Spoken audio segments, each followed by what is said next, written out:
Akuphunywa emva kwehora lesikhombisa ntambama endaweni yaseDiepsloot. Labo abaphumayo abazithembile. Udlame kule ndawo luphilisa umphakathi lubhojozi.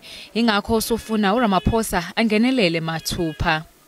We'll remember that as the community, we shutted down the Diepsloot twice. And he have been coming to Diepsloot, engaging with us, trying to give us some other interventions. But they're not working because over and above that, what he have tried, our people are still dying.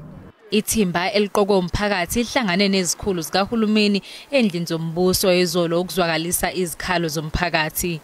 They've promised that for the president to come to Diepsloot, they will give us 4 affected ministers first, whom will having an engagement with them, you know, as the Diepsloot leadership.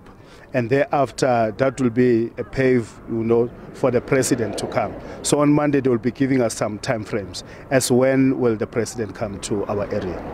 Loludlame nobugebengu kule ndawo sekholele ekushoneni kwabantu abayishumi phakathi kukaMasingana noNdasa nje kuphela kulonyaka. Umphakathi unikeze uhulumeni umnqamla juqu wangomsombuluko ukuthi uphendule izikhalo zawo.